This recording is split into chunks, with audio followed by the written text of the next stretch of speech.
इस कहानी की शुरुआत में बताया जाता है कि सन 1945 से सन 1962 के बीच में यूएस गवर्नमेंट ने 331 एटमॉस्फेरिक न्यूक्लियर टेस्ट किए, जिस वजह से उस जगह का रेडियो एक्टिव फॉल आउट हुआ और वहां का जेनेटिक पूरी तरह से बदल गया।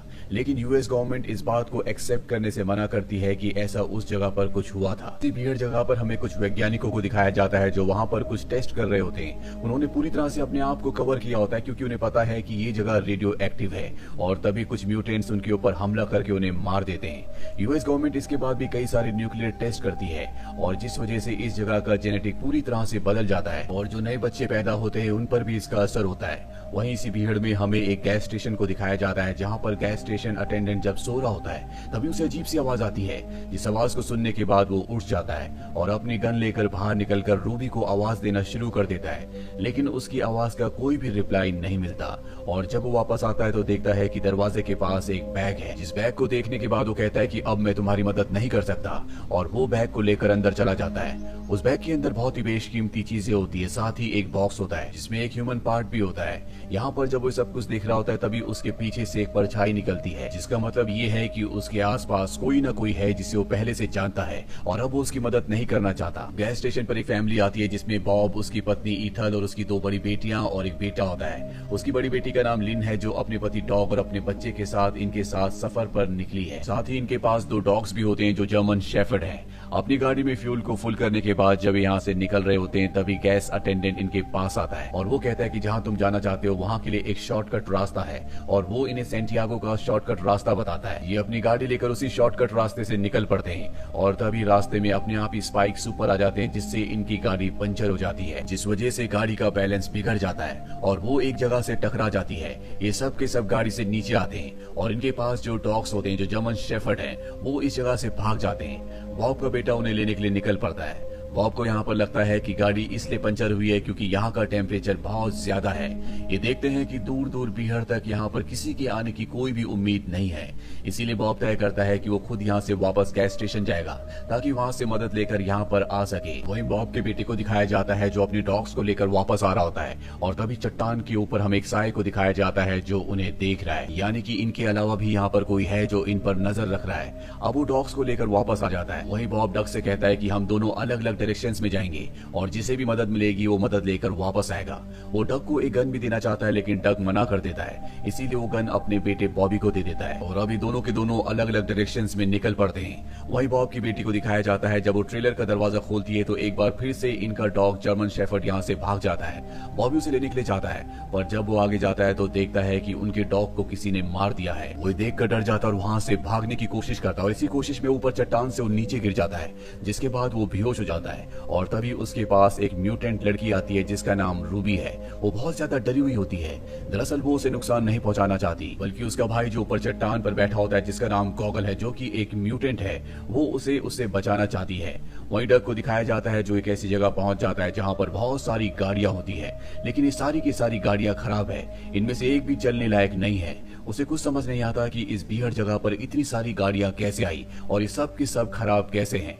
वहीं बॉब अब गैस स्टेशन पहुंच जाता है। वहां पर देखता है कि वो गैस स्टेशन अटेंडेंट नहीं है। वो अंदर जाता है और वहां पर उसे बहुत सारे ऐसे सबूत मिल जाते हैं जिससे उसे समझ में आ जाता है कि यहाँ पर क्या हो रहा है, जिस बात से वो डर जाता है और यहाँ से गाड़ी लेकर भागने की कोशिश करता है। तभी उसे गैस अटेंडेंट की आवाज आती है और जब वो आवाज की तरफ जाता है तो देखता है कि गैस अटेंडेंट वहाँ पर शराब पी रहा है। इससे पहले कि वो उससे कुछ पूछ पाता वो खुद अपनी जान ले लेता है। वो भी देखकर डर जाता है और वापस गाड़ी में बैठकर यहाँ से निकलने की कोशिश करता है, लेकिन उस गाड़ी में पहले से एक म्यूटेंट होता है जो उस पर हमला करके उसे बेहोश कर देता है। वहीं बॉब की छोटी बेटी ब्रेंडा को दिखाया जाता है जो अपने भाई बॉबी को ढूंढने के लिए उस भीड़ में उस तरफ निकल पड़ती है जिस तरफ वो गया था। वो उसे आवाज देती है। बॉबी अब भी बेहोश होता है और उसके सामने वही म्यूटेंट गर्ल होती है। उसकी आवाज सुनने के बाद म्यूटेंट गर्ल वहाँ से भाग जाती है, जिसके बाद बॉब की छोटी बेटी अपने भाई को लेकर वापस आ जाती है। वापस आने के बाद बॉबी होश में आ जाता है और वो अपनी मॉम और अपनी दोनों बड़ी सिस्टर्स को कुछ नहीं बताता कि उनके डॉग को किसी ने मार दिया है। तभी बाहर से कुछ आवाज आती है। बॉबी सबको अंदर रहने के लिए कहता है और गन लेकर खुद बाहर आ जाता है, लेकिन तभी उसके सामने डग आ जाता है। डग वापस आ चुका होता है। वो बताता है कि आगे कोई भी शॉर्टकट नहीं है, रास्ता आगे खत्म हो जाता है और अगर तुम्हारे पिता यानी कि बॉब 12 बजे तक वापस नहीं आए तो हम सब के सब उस तरफ चल पड़ेंगे जिस तरफ गैस स्टेशन है। इसके बाद ये सब के सब सो जाते हैं। डग और लिन गाड़ी में सोते हैं जबकि बाकी सब ट्रेलर के अंदर। लेकिन यहाँ पर बॉबी को नींद नहीं आ रही होती क्योंकि उसे पता है कि यहाँ पर कुछ न कुछ है। वो ट्रेलर से बाहर निकलता है, उसे बहुत ज्यादा डर लग रहा होता है, इसीलिए वो डग के पास जाता है जो गाड़ी में अपनी वाइफ के यानी कि बॉबी की बड़ी बहन के साथ सो रहा होता है। वो उन्हें सब कुछ बता देता है। अब डग भी अपनी गाड़ी से बाहर आ जाता है और तभी इन्हें किसी के चीखने की आवाज आती है और ये बॉब की चीखने की आवाज होती है जिसे म्यूटेंट ने पकड़ा हुआ है।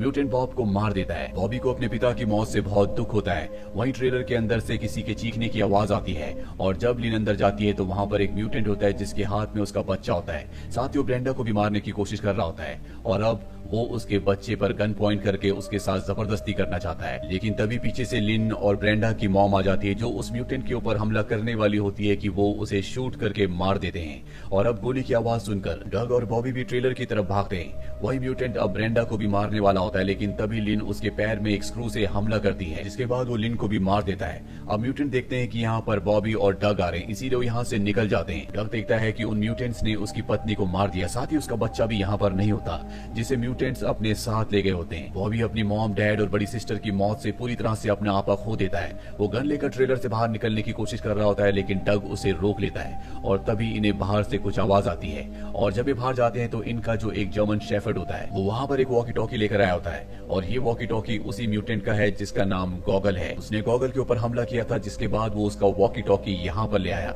वहीं सुबह होने के बाद डग को दिखाया जाता है जो अपने डॉग के साथ अपने बेटे को ढूंढने के लिए निकल पड़ता है। डॉग डग को एक माइन तक ले जाता है जहाँ पर बहुत सारे लोगों की डेड बॉडीज होती है और जब ये माइन के दूसरी तरफ जाते हैं तो डग देखता है कि दूर एक गांव है और ये गांव म्यूटेंट्स का है। दरअसल जो यहाँ पर न्यूक्लियर टेस्ट हुए थे उसके बाद यहाँ के रहने वाले लोग पूरी तरह से म्यूटेंट हो गए थे और यही वो म्यूटेंट्स हैं जो यहाँ पर आने वाले लोगों का शिकार करते हैं। अब वो उस गांव तक पहुंच जाता है और तभी वो एक घर के अंदर देखता है जहाँ पर उसका बच्चा है। लेकिन इस घर के अंदर एक म्यूटेंट भी होती है जिसे बिग मामा कहा जाता है। डग किसी तरह से कमरे में जाकर अपने बच्चे को उठाकर जैसे बाहर आ रहा होता है बिग मामा म्यूटेंट उसके ऊपर हमला करके उसे बेहोश कर देती है और जब डग को होश आता है तो वो एक फ्रीजर के अंदर होता है। वो किसी तरह से वहां से बाहर निकल जाता है और जब घर में वो अपने बच्चे को ढूंढ रहा होता है तभी उसके सामने एक और म्यूटेंट बैठा होता है जिसका नाम बिग ब्रेन है जिसकी हालत बहुत ज्यादा खराब होती है। वो डग को बताता है कि हम सिटीज में रहते थे लेकिन हमें वहां से न्यूक्लियर टेस्ट की वजह से निकाल दिया गया, जिसके बाद हम माइंस में आकर छुप गए और न्यूक्लियर टेस्ट की वजह से जो रेडियो एक्टिव रेडिएशन हुआ उस वजह से हम सब के सब डिफॉर्म हो गए और हमारी हालत ऐसी हो गई। वो पूछता है कि मेरा बच्चा कहाँ पर है लेकिन बिग ब्रेन म्यूटेंट उसे कुछ नहीं बताता और तभी वहां पर एक और म्यूटेंट आ जाता है जो डग के ऊपर हमला कर देता है। उसके हाथ में कुल्हाड़ी होती है लेकिन डग किसी तरह से उसे मारने में कामयाब हो जाता है लेकिन डग भी खुद भी बहुत बुरी तरह से जख्मी हो चुका है। वहीं बिग ब्रेन म्यूटेंट रेडियो पर अपने साथी को कहता है कि डग के बच्चे को मार दिया जाए। डग का डॉग भी यहाँ पर होता है जो बिग ब्रेन को मार देता है और अब डग किसी भी कीमत पर अपने बच्चे को ढूंढना चाहता है, इसीलिए अब वो दूसरे घरों के अंदर भी जाता है जहाँ पर पहले से दूसरे बच्चे होते हैं लेकिन ये सब के सब डिफॉर्म बच्चे हैं यानी कि ये म्यूटेंट है। वहीं बिग ब्रेन ने जिस म्यूटेंट को डग के बच्चे को मारने का ऑर्डर दिया था जब वो उसे मारने के लिए जाता है तो देखता है कि वहाँ पर डग का बच्चा नहीं बल्कि एक पिग है। दरअसल डग के बच्चे को यहाँ से रूबी, वो म्यूटेंट जो कि एक अच्छी म्यूटेंट है जो बॉबी के चट्टान से गिरने के बाद उसके बेहोश होने के बाद बहुत देर तक उसके पास बैठी थी, जिसने अपने भाई गॉगल से बॉबी को बचाया था, वो डग के बेटे को भी बचाकर अपने साथ ले जाती है। वहीं हमें ट्रेलर के पास दिखाया जाता है जहाँ पर बॉबी अपनी बहन ब्रेंडा के साथ म्यूटेंट्स को मारने के लिए जाल बिछाता है और तभी यहाँ पर एक म्यूटेंट को देखते हैं जो इन सभी म्यूटेंट्स का लीडर है। वो बॉबी को देखने के बाद उसे मारने के लिए उसके पीछे भागता है। ये उसे अपने जाल में फंसा लेते हैं और जैसे वो ट्रेलर का दरवाजा खोलता है वहाँ पर एक ब्लास्ट होता है जिससे उसकी मौत हो जाती है। वहीं डग रूबी तक पहुंच जाता है जिसके पास उसका बच्चा होता है लेकिन इससे पहले कि रूबी उसे उसका बच्चा वापस लौटाती यहाँ पर एक म्यूटेंट आ जाता है। डग उसे गोली मार देता है जिसके बाद रूबी डग को उसका बच्चा लौटा देती है लेकिन वो म्यूटेंट अब भी जिंदा होता है। वो गन उठाकर डग को और उसके बच्चे को मारने वाला होता है कि रूबी उसकी तरफ भागती है और उसे लेकर चट्टान से नीचे कूद जाती है और इस तरह से रूबी डग को और उसके बच्चे को बचा लेती है। डग अपने बच्चे को लेकर वापस ट्रेलर के पास आता है जहाँ पर ब्रेंडा और बॉबी उसे देखकर बहुत खुश होते हैं और इस तरह से चारों के चारों बच जाते हैं। लेकिन अभी भी दूर से कोई म्यूटेंट इन्हें दूरबीन से देख रहा होता है यानी कि इनकी जान अब भी खतरे में है। और उस घटना के बाद यहाँ पर आर्मी ने सर्च एंड डिस्ट्रॉय का एक मिशन शुरू किया। इस जगह पर हमें कुछ वैज्ञानिकों को दिखाया जाता है। इनकी सुरक्षा के लिए यहाँ पर मिलिट्री भी होती है। अब एक वैज्ञानिक जो ऊपर होता है वो नीचे दूसरे वैज्ञानिक से रेडियो से बात करने की कोशिश करता है, लेकिन उसका कनेक्शन उससे नहीं होता क्योंकि वो अंदर होता है। इसके बाद वो दूसरे वैज्ञानिक को कॉल करता है, लेकिन वहां पर म्यूटेंट्स ने उस वैज्ञानिक को मार दिया होता है। वहीं बाहर हमें उस वैज्ञानिक को दिखाया जाता है जो रेडियो से दूसरों से संपर्क करने की कोशिश कर रहा है। उसके सामने एक म्यूटेंट आ जाता है और वो उस पर हमला नहीं करता। वो उसे कहता है कि तुम यहाँ से भाग जाओ, लेकिन इससे पहले कि ये वैज्ञानिक यहाँ से भागता, पीछे से एक म्यूटेंट आकर उसे मार देता है। वैज्ञानिक के चिल्लाने की आवाज कर्नल सुन लेते, लेकिन इससे पहले कि वो उसकी मदद के लिए वहां पहुंचते, पीछे से एक म्यूटेंट उनके ऊपर हमला करके उन्हें जख्मी करके पहाड़ की चोटी से नीचे फेंक देता है। वही हमें कुछ आर्मी ऑफिसर्स को दिखाया जाता है जो ट्रेनिंग करने के बाद सेक्टर 16 में आते हैं ताकि वो यहाँ पर आर्मी ऑफिसर्स को और तीनों वैज्ञानिकों को फूड की सप्लाई दे सके। लेकिन जब वो कैंप में पहुंचते हैं तो वहां पर उन्हें कोई भी नहीं दिखता और तभी रेडियो पर एक कॉल आता है। वो रेडियो पर कॉल को रिसीव करते हैं, लेकिन सिग्नल कमजोर होने की वजह से उन्हें कोई भी आवाज नहीं आती। और तभी ऊपर पहाड़ की चोटी से कोई शीशे को चमकाता है जो इन्हीं की तरफ चमक रहा होता है। इससे समझ जाते हैं कि ऊपर कोई ना कोई है जिसे मदद की जरूरत है। इन सब का जो सार्जेंट होता है वो सर्च और रेस्क्यू का ऑपरेशन सबको करने के लिए कहता है ताकि तीनों वैज्ञानिकों को और बाकी लोगों को ढूंढा जा सके। सार्जेंट अपने साथ सभी सोल्जर्स को लेकर चट्टान की तरफ बढ़ चलता है, लेकिन वो अपने दो सोल्जर्स को, जिसमें से एक का नाम नेपोलियन और दूसरी का नाम एम्बर होता है, उन्हें इसी जगह पर छोड़ देता है ताकि अगर यहाँ पर कोई भी आए तो ये सार्जेंट को इन्फॉर्म कर दे। अब नेपोलियन वॉशरूम में जाता है और जब वो कमोड के ऊपर बैठता है तभी कमोड के अंदर से हाथ निकलता है जो देखकर वो डर जाता है। वो जल्दी से बाहर आता है, जिसके बाद एम्बर अंदर जाती है और जब वो देखती है तो वहां पर उन तीनों में से वही वैज्ञानिक होता है जो अब भी बचा हुआ है। वो किसी तरह से उसे बाहर निकालते हैं, उसकी बॉडी को साफ करते हैं। उसकी बॉडी में बहुत सारे जख्मों के निशान होते हैं, जिससे साफ साफ पता चलता है कि उन म्यूटेंट्स ने इसे भी पकड़ा था। जिसके बाद वैज्ञानिक को टॉर्चर करके यहाँ पर मरने के लिए छोड़ दिया गया। वैज्ञानिक इन्हें बताता है कि वो यहाँ पर है और इसके बाद उसकी मृत्यु हो जाती है। इन दोनों को कुछ भी समझ नहीं आता कि वैज्ञानिक किसकी बात कर रहा था। वैज्ञानिक की ऐसी हालत देखकर ये दोनों डर गए होते हैं और तब ये देखते हैं कि किसी ने इनके ट्रक पर आग लगा दी। ये उस तरफ भागते हैं लेकिन वहां पर कोई नहीं होता और अब ये अपनी गन्स लेने के लिए भागते हैं, लेकिन जहां पर इन्होंने अपने हथियार रखे थे वहां पर इनके हथियार नहीं होते। ये समझ जाते हैं कि यहाँ पर कोई ना कोई है। नेपोलियन अपने सार्जेंट को कॉल करता है, लेकिन सिग्नल ना होने की वजह से उसका कॉल नहीं लगता। एम्बर कहती है कि हमें ऊपर जाना चाहिए जहां पर हमारे बाकी साथी हैं। नेपोलियन कहते हैं कि नहीं, वहां पर हम सुरक्षित नहीं है, हमें यहीं पर रहना चाहिए। वही हमें सार्जेंट और उसके सोल्जर्स को दिखाया जाता है जो पहाड़ी की चोटी की तरफ बढ़ रहे होते हैं और तभी रेत में अपने आप ही गड्ढा हो जाता है, जिस वजह से एक सोल्जर उसमें गिर जाता है। वो सोल्जर को गड्ढे से बाहर निकालते हैं, लेकिन उसके नी में फ्रैक्चर हो गया होता है। इसीलिए वो तय करता है कि वो वापस नीचे जाएगा क्योंकि ऊपर अब वो चल नहीं सकता। अब वो नीचे की तरफ बढ़ चलता है। वहीं एम्बर के ऊपर पीछे से एक म्यूटेंट हमला कर देता है। वो उसे अपने साथ उठाकर ले जाने की कोशिश कर रहा होता है, लेकिन एम्बर एक सोल्जर है, वो उसका मुकाबला करती है और जब म्यूटेंट को लगता है कि वो उसे अपने साथ नहीं ले जा सकता तो वो उसे मारने की कोशिश करता है और तभी पीछे से उसके कंधे पर एक गोली चलती है, जिसके बाद वो एक गड्ढे के अंदर कहीं गायब हो जाता है। ये गोली उसी सोल्जर ने चलाई होती है जिसके घुटने में फ्रैक्चर हुआ है। अब वो भी नीचे पहुंच चुका है और जब वो एम्बर की तरफ बढ़ रहा होता है तभी वही म्यूटेंट जो गड्ढे के अंदर कहीं गायब हो गया था वो उसका पैर नीचे से खींच लेता है और उसे अंदर खींचने की कोशिश करता है। एम्बर उसे पकड़ लेती है और बाहर खींचने की कोशिश करती है, लेकिन म्यूटेंट लगातार उसे अंदर खींच रहा होता है। नेपोलियन भी यहाँ पर आ जाता है। ये दोनों के दोनों अपने साथी को अंदर खींचने की बहुत कोशिश करते हैं, लेकिन वो म्यूटेंट इनसे बहुत ताकतवर होता है या हो सकता है कि अंदर और भी म्यूटेंट्स हो, इसीलिए वो सोल्जर को अंदर खींच लेते हैं और एम्बर और नेपोलियन कुछ भी नहीं कर पाते।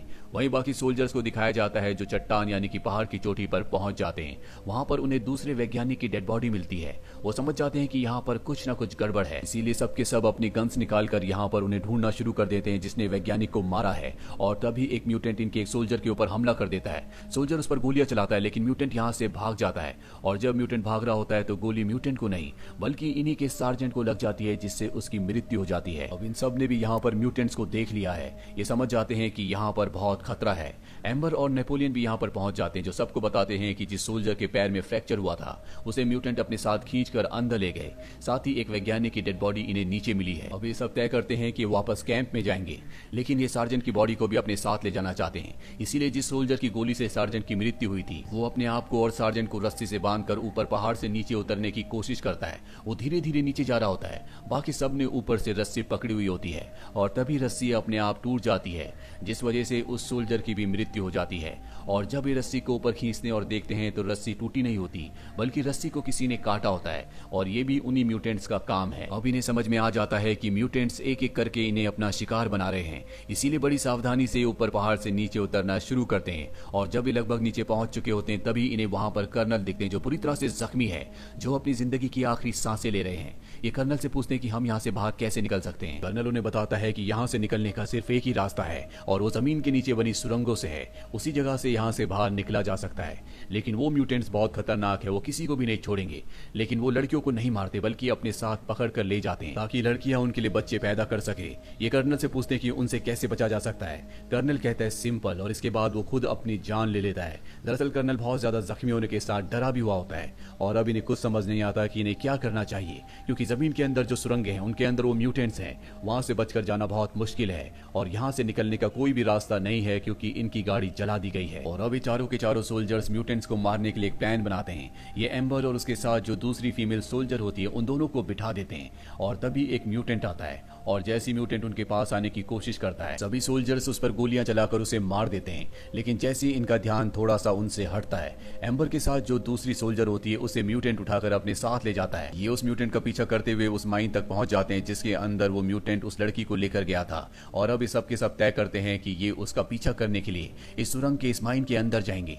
लेकिन एक सोल्जर इनके साथ जाने से मना कर देता है और वो अकेला ही माइन से बाहर आ जाता है। और बाहर आने के बाद एक म्यूटेंट उसे मार देता है। वही माइन के अंदर सभी सोल्जर्स को दिखाया जाता है जो धीरे धीरे आगे बढ़ रहे होते हैं। और तभी नेपोलियन और एम्बर दोनों के दोनों नीचे गिर जाते हैं और एक सीक्रेट जगह पर पहुंच जाते हैं। नीचे गिरने की वजह से दोनों बेहोश हो चुके हैं। वहीं ऊपर जो इनके सोल्जर साथी होते हैं वो किसी भी तरह से इन्हें ऊपर वापस लाना चाहते हैं। लेकिन जहां पर ये नीचे दोनों गिरे होते हैं वहां पर एक म्यूटेंट आता है जो एम्बर को पकड़ लेता है। लेकिन इससे पहले कि वो एम्बर को अपने साथ ले जाता, नेपोलियन उस पर हमला करके उसे मार देता है। यहाँ पर अब एक और म्यूटेंट आ चुका है जो देख नहीं सकता, लेकिन वो सूंघ कर किसी का भी पता लगा सकता है कि कौन कहां पर है। नेपोलियन और एम्बर उससे बचने के लिए भागते हैं और एक बार फिर से एक डोर से नीचे गिर जाते हैं, जहां पर इनका सामना एक और म्यूटेंट से होता है। और ये वही म्यूटेंट होता है जिसने कहानी की शुरुआत में वैज्ञानिक को यहाँ से जाने के लिए कहा था। यानी कि ये एक अच्छा म्यूटेंट है जो इंसानों को नहीं मारता बल्कि उनकी मदद करता है। वहीं नेपोलियन और एम्बर के जो दो साथी सोल्जर्स ऊपर होते हैं अब वो भी उनकी मदद के लिए नीचे आ जाते हैं। जहां पर ब्लाइंड म्यूटेंट है वो उन दोनों की आवाज सुनने के बाद उनकी तरफ गोलियां चलाता है। एक सोल्जर को गोली लग जाती है, दूसरा सोल्जर उसे मारने में कामयाब तो हो जाता है, लेकिन एक गोली से वो भी जख्मी हो जाता है। और अब जो अच्छा म्यूटेंट होता है जिसके पास एम्बर और नेपोलियन है वो इन दोनों सोल्जर्स को भी अपने पास बुला लेता है और इन चारों को अपने साथ आने के लिए कहता है ताकि सीक्रेट रास्ते से इन सबको यहाँ से बाहर निकाल दे। अब इनमें से एक सोल्जर को जिसे सबसे पहले गोली लगी थी उसकी मृत्यु हो जाती है और ये तय करते हैं कि ये अपने साथी की बॉडी को म्यूटेंट्स के लिए यहाँ पर छोड़कर नहीं जाएंगे, इसीलिए ये उसकी बॉडी को उठाकर आगे बढ़ने लगते हैं। लेकिन एम्बर अपनी फीमेल सोल्जर साथी के बिना इस जगह से नहीं निकलना चाहती जो अब भी म्यूटेंट्स के कब्जे में है। लेकिन नेपोलियन और एम्बर के साथ जो सोल्जर होता है वो कहता है कि हमें यहाँ से बाहर निकल जाना चाहिए, नहीं तो हम में से कोई भी नहीं बचेगा। पर एम्बर तय करती है कि वो अपनी साथी को बचाने के लिए जाएगी। नेपोलियन भी उसका साथ देता है और ये दोनों के दोनों उस फीमेल सोल्जर को ढूंढने के लिए गुफाओं के माइंस के अंदर की तरफ बढ़ चलते हैं। दूसरी तरफ वो सोल्जर जो अकेला यहाँ पर बचा है उसे डायनामाइट का एक बॉक्स मिलता है जिसे लेकर वो यहाँ से आगे बढ़ने लगता है।